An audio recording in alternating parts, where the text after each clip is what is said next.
पार की बोलो, पथरी वाले बाबा की। देखिए इसी क्रम में ये सभी लोग आए हुए हैं और ये बहन जी लेटी हुई हैं और ये भाई साहब लेटे हुए हैं, ये माता जी हैं, बहन जी हैं। तो इन सबको नजले की दवा पड़ रही है। डाल दीजिए इनके 2-3 बूंद डालिए इनके नाक में।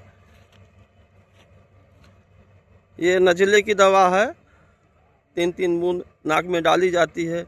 जिनको बार बार छींकें आती हैं या चलने के बाद में फूलने लगते हैं, सांस आने लगती है और आदमी बिल्कुल हट्टा कट्टा दिखाई देता है, लेकिन वो चलने में वो फूलने लगता है। सांस खींचो, खींचो सांस।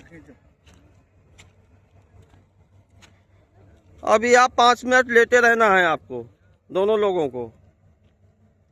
इसी तरीके से ये नज़ले की दवा डलती है और जिसके आधा घंटा के बाद में मरीज बिल्कुल आराम मिल जाता है। देख लीजिए आप।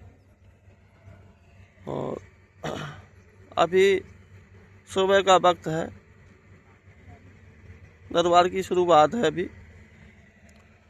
और ये उस तरफ मोरम खदान चल रहा है,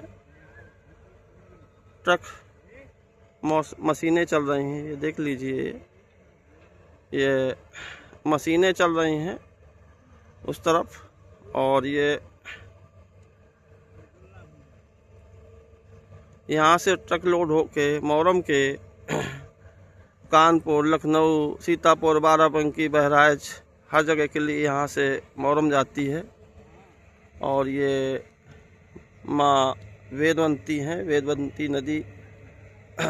और जो ये स्थान है तो पथरी बाबा के नाम से यहाँ पूरी पत्थर हर जगह देख लीजिए पथरी पड़ी हुई है। और यहाँ पे आला उदल के टाइम पे कजलिया जो होती है सावन में, तो यहाँ पे सेना पड़ी थी और उनके प्रभाव से यहाँ पे सारे पत्थर पड़ गए थे। तो जभी से और कहीं नहीं आपको मिलेंगे इस तरीके की यहाँ की जानकारी है। और बगल में अमृत गंगा की धारा बहती है, जिसको जल लेने से किसी प्रकार का असाध्य रोग है वो भी ठीक हो जाता है। बोलो सच्चे दरबार की।